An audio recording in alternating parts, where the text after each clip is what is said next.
Panipat ward number 3 से उठाना BJP के अनिल बजाज ने जीत हासिल कर ली है। पानीपत वार्ड नंबर 3 से बीजेपी के अनिल बजाज जीत चुके हैं। कई जगहों पर अब तस्वीरें निकल करके सामने आना शुरू हो गई हैं। न सिर्फ हिसार बल्कि पानीपत की भी यही तस्वीर जहां बीजेपी के अनिल बजाज जीत हासिल कर चुके हैं। तो कुल मिलाकर के महेश जी इस बात का जिक्र अब और तेज होने लगा है कि बीजेपी के दावों में वाकई दम थी, जो अब कहीं ना कहीं नतीजे बदलते हुए नजर आ रहे हैं। जिस तरह से अब बीजेपी के तमाम जगहों पर उम्मीदवारों की जीत हो रही है, न सिर्फ हिसार बल्कि अन्य जगहों पर भी बीजेपी बढ़त बनाए हुए है। कांग्रेस के आत्ममंथन की जरूरत जरूर है, इस पर भी चर्चा करेंगे। लेकिन इस बीच हमारे साथ एसोसिएट एडिटर देवेंद्र कथुरिया जी बने हुए। देवेंद्र जी, पानीपत के वार्ड नंबर 3 से तस्वीर साफ हो गई, बीजेपी के अनिल बजाज जीत चुके हैं।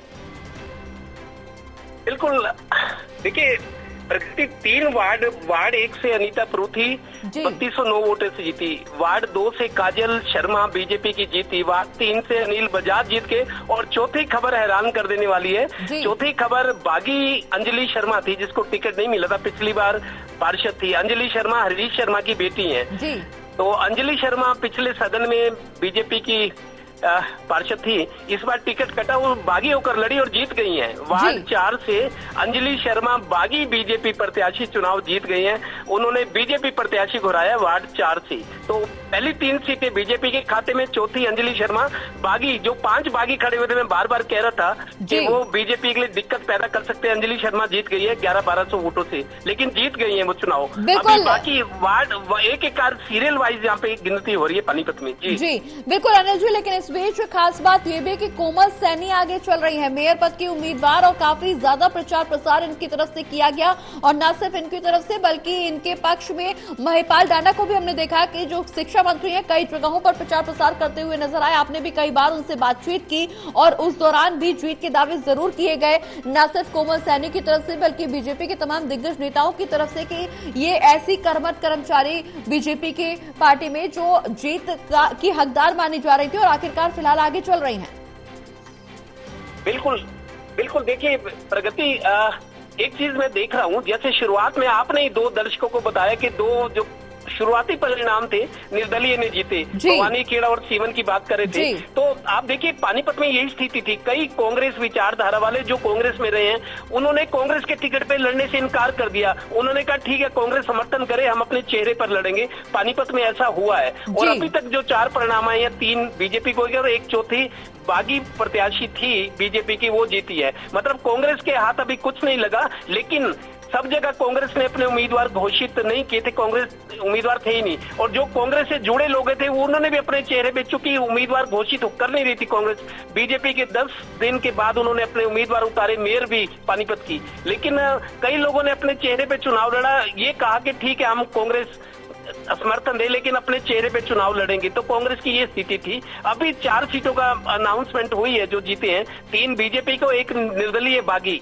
मतलब निर्दलीय बागी जो है, मैं कह रहा हूँ 5 लड़े थे, 8 को बागियों को 6 साल के लिए निकाला था। 8 में एक मियां बीबी थी जो लड़ी है, सुमन चावड़ा, किशनपुरा वार्ड 17 से। तो बागी पहली है जिसने जीत दर्ज की। मैं बार बार कह रहा था जो निर्दलीय है या बागी है या कांग्रेस के भी जो टक्कर दे रहे हैं, तो बीजेपी की कुछ सीटें घटेंगी, लेकिन बीजेपी की धमक बराबर नजर आ रही है। बिल्कुल, इसके अलावा अगर हम अम्बाला का जिक्र करें, हिसार पानीपत का जिक्र करें या मेयर चुनाव के अलावा अगर हम अम्बाला की स्थिति का जिक्र करें, तो यहाँ पर भी बीजेपी के प्रत्याशी बढ़त बनाए हुए नजर आ रहे हैं।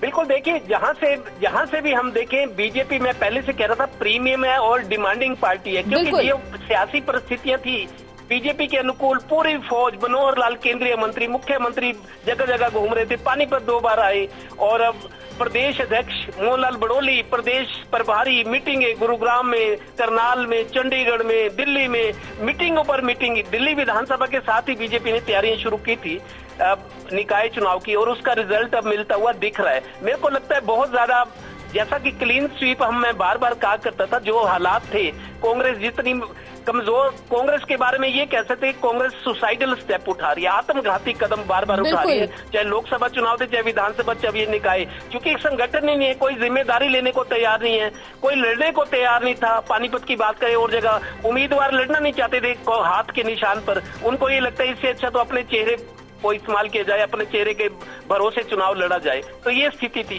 देखते हैं, वैसे कांग्रेस के कुछ कुछ 5-4 हैं जो टक्कर दे रहे हैं, मुकाबले में है, जी। रिजल्ट आएगा, लेकिन फिलहाल बीजेपी के लिए खुशखबरी है सब तरफ से। बिल्कुल, हालांकि कांग्रेस की क्या कुछ स्थिति होगी, क्या कुछ नतीजे होंगे, ये एक बड़ा सवाल जरूर बना हुआ है। लेकिन निर्दलीयों पर अगर हम जिक्र करें तो विधानसभा चुनाव के दौरान भी कई निर्दलीय उम्मीदवार चुनावी मैदान में थे जिन्होंने जीत भी दर्ज की, लेकिन नतीजे आने के बाद वो बीजेपी के खेमे में शामिल हो गए, बीजेपी को समर्थन देते हुए नजर आए।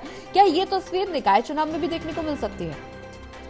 बिल्कुल प्रगति, देखिए लोकसभा चुनाव और विधानसभा लोकसभा चुनाव भी बीजेपी ने, हालांकि थोड़ा एंटी इनकम्बेंसी वाला फैक्टर था, कांग्रेस का जोश था, कांग्रेस कह रही थी एंटी इनकम्बेंसी है, सरकार से लोग त्रस्त हैं, सभी वर्ग एक जोश के साथ चुनाव लड़ा था। लोकसभा में कांग्रेस को परिणाम मिले थे, 50-50 हो गया था बीजेपी कांग्रेस, और उसी सहारे विधानसभा चुनाव कांग्रेस जीतना चाह रही थी, लेकिन माकूल हवा, अनुकूल परिस्थितियों के बावजूद अपनी गलतियों की वजह से कांग्रेस हार गई और अपनी चतुराई और सक्रियता की वजह से कांग्रेस विधानसभा चुनाव जीत गई। अब चूंकि तीसरी बार सरकार बीजेपी की बनी है, ट्रिपल इंजन का नारा था, सब कुछ तैयारियां जबरदस्त, रणनीति, नेताओं की फौज, संसाधन, माहौल, सब कुछ फायदा बीजेपी को मिलता नजर आ रहा था और वो दिख भी रहा है। लेकिन आप ये चीज गौर करने लायक है, कांग्रेस की बजाय निर्दलीय चुनाव जीत रहे हैं, इसका मतलब ये है कि लोग बड़े दलों से थोड़ा सा खफा भी है। इस तरीके से नगर निगमों में काम नहीं हुआ। आपको बता दूं 21 नगर पालिका, 4 नगर परिषद, 25 जगह चेयरमैन चुने जाने, क्योंकि नगर पालिका नगर परिषद चेयरमैन होगा, जहाँ नगर निगम है 10 नगर निगम, वहाँ मेयर का पद होता है। तो जो मेयर के पद है और जो चेयरमैन के पद है, मेरे को लगता है ज्यादातर बीजेपी के पास ही जाने तय हैं। इक्का दुक्का तिक्का हो सकता है, लेकिन चेयरमैन जो एक बड़ा पद होता है, नगर पालिका या नगर परिषद का चेयरमैन, बाकी तो पार्षद, लेकिन नगर निगम का पार्षद पद और मेयर पद इम्पोर्टेंट है। और नगर निगम के 10 पद जो मेयर के चुनाव हुए, उसमें मेरे को लगता है ज्यादातर 90% बीजेपी के मिलते हैं।